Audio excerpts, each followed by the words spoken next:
Hey guys, I'm EJ and this is Shamari Stewart, and today we're going to be giving you guys our top 5 ways that DC can turn around its movie franchise. Now, Shamari, 2016 was supposed to be a banner year for DC, but it turned out to kind of be a nightmare between some of the issues they had with Batman v Superman, some of the issues they had with Suicide Squad. 2016 ended up being kind of a rough year, and what were some of the things that you looked at as terms of last year that hurt them in terms of their movie productions? Yeah, in terms of last year, I think they had some issues with their plot, and their just in general their kind of storytelling with their movies, specifically with Suicide Squad and with Batman v Superman. I mean, Suicide Squad, the second act and third act were very messy, didn't really work. And with Batman v Superman, I think just the general story surrounding the whole movie didn't really work for me. And certain things they did with certain characters didn't work. So I think the main thing for me is just story always. Mm-hmm. Yeah. So I think that's kind of one way that they kind of majorly flopped last year, which is unfortunate. Yeah, and when you have a Batman v Superman movie and you can't give them a compelling reason or a reason that makes sense for them to be fighting, Yeah. you're already starting behind the eight ball, Yeah. and that was our problem last year. Yep. So let's get to the 5 ways that we think DC can turn around its movie franchise. Now, we have, these are kind of our Christmas wish list. These are our pie in the sky ideas. Now, we don't necessarily expect DC to go through with some of these ideas, but these are some things that we think they can do to really kind of turn the tide that's been going against them so far. So let me begin with number 1. And this is a drastic one, but I think it's a necessary one based on what's happened so far. I think Zack Snyder, David Ayer, and David Goyer all have to be let go. We love the show Hard Knocks, and we got the player gets cut, they got to give in their playbook. All these guys, you got to give in your comic book or your script book or whatever the equivalent is, because I think that's really where this whole thing starts off. Zack Snyder created a vision for the DCEU that just hasn't worked. He's wanted to make a grittier DC universe. And when it came to crafting those stories and putting it on the big screen for whatever reason, it just hasn't worked out. And I think in order for them to really do the kind of stories they want to do, it starts with the top. And right now, those 3 guys are kind of the focal point of it. Goyer is kind of handling the villains with the Suicide Squad, and Ayer and Goyer Snyder and Goyer are kind of handling the heroes. And I think on both sides they've failed. And DC wants to really send a message that they want to really improve what they've been doing. It starts at the top with those 3. Yeah, I mean, it starts with the people making the story. Yeah. And the guys that are making the story and driving the story forward are these 3 guys right now. And I just don't like the direction that they're going. You're someone who likes Zack Snyder a lot. Yeah, and I like Zack Snyder. I like Zack Snyder movies. I like the style of movie making that he does. It's very dramatic, very grandiose, large in scale, and that's what I like. But for whatever reason, just the things that he's done within DC, and just how kind of over the top everything is. Yeah. It doesn't really work. So, yeah, I think the change of direction in that regard, unfortunately, would be a good thing. And he spoke about the stories being over the top for DC, and that kind of leads us perfectly into our number 2 way that DC can turn around their movies is trust the canon. We both love DC. We love Superman, we love Batman, we love The Flash. I mean, we love these group of characters, and it's because these stories, not only these characters are great, but also the stories that they've been told for now almost a century when it comes to Superman, but those other characters for decades and decades have been awesome. And I think the problem DC has had is that they've felt the need to kind of want to be edgy and push the envelope. It started with Christopher Nolan, who's kind of become a blessing and a curse for them.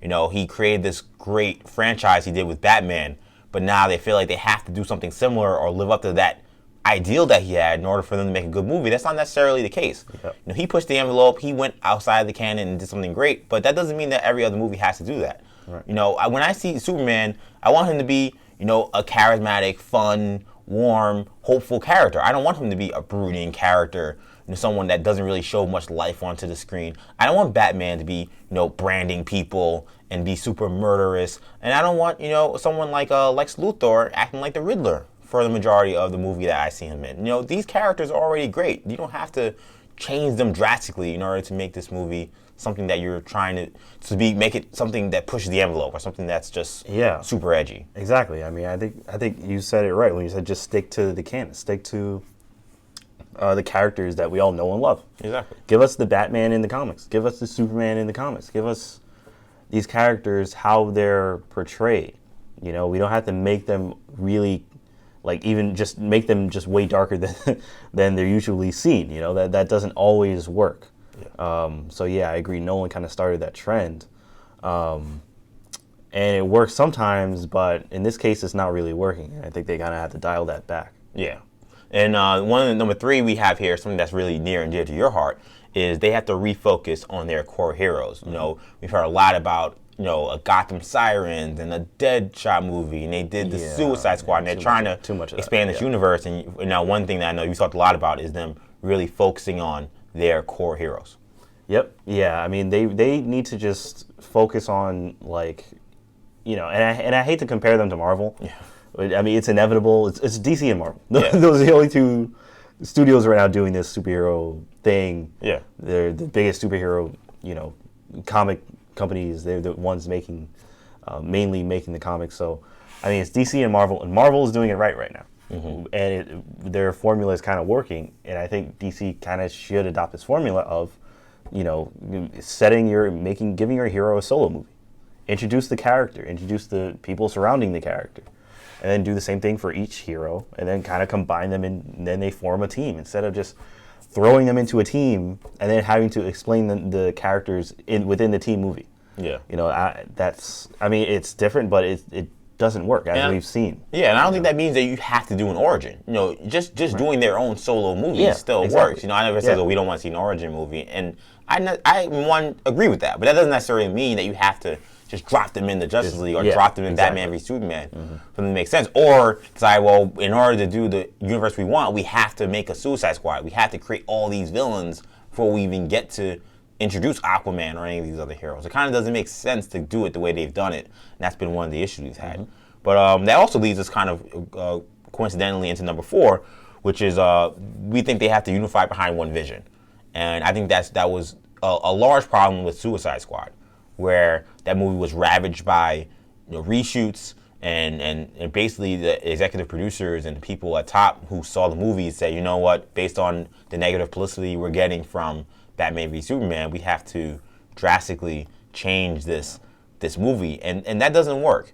We both agree that perhaps the edginess and the darkness that they've had with these characters and these movies don't work. But if you're gonna keep pulling the rug out from your directors, that's not giving them a chance either. They need to have a vision. They need to know, okay, where are we all on the same page with this? How is this gonna work? And perhaps Jeff Johns not being on the project as kind of like the overhead will help. Before, I think it was kind of a wild, wild west where you had Snyder, who kind of was doing the heroes, but then, Goyer was doing something, Ayer was doing something totally different, and then the executives wanted something entirely different. They didn't have one vision. I think that's been a problem. Yeah, I definitely think it's been an issue.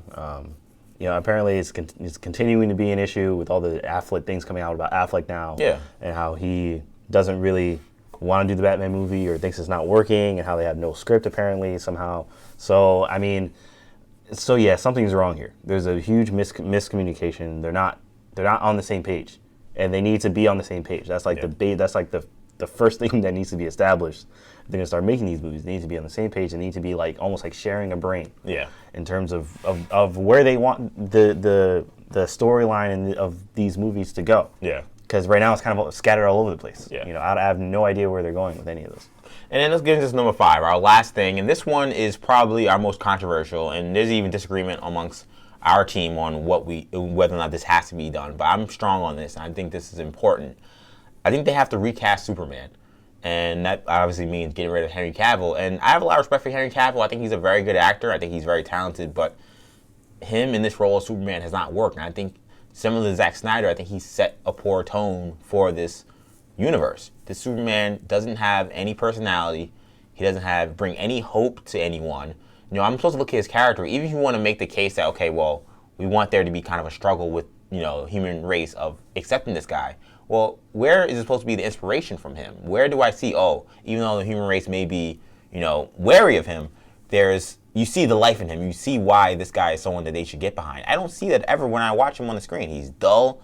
He doesn't bring any kind of emotion to a lot of scenes. And if they're always dark emotions. He's crying or he's very serious, and that's not Superman. Superman's supposed to be someone that's warming to people, and people want to gravitate toward him.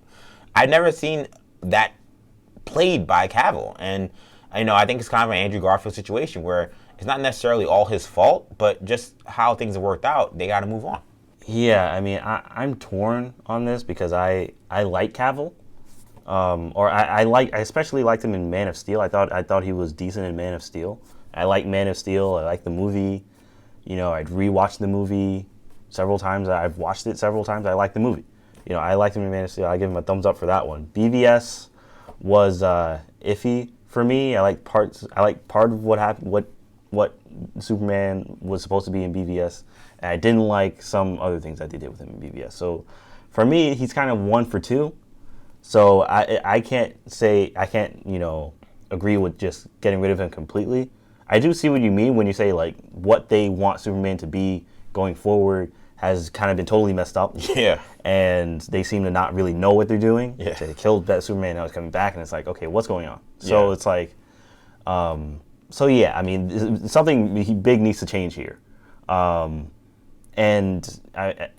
Cavill has definitely gotten a mixed response, and I understand what you're saying in terms of like him not being, the kind of joyous, the beacon of hope person. Superman, a beacon of hope. And where do you find this person and see hopefulness from him? Yeah, I don't see it at all. I think what they were trying to go with was that because this is a young Superman, they wanted it to be like the journey of Superman becoming that person. These are the struggles he had to go through, or the psychological issues he had to go through. But if that's something people don't want to see, Yeah. So yeah, that's really how I feel about the issue.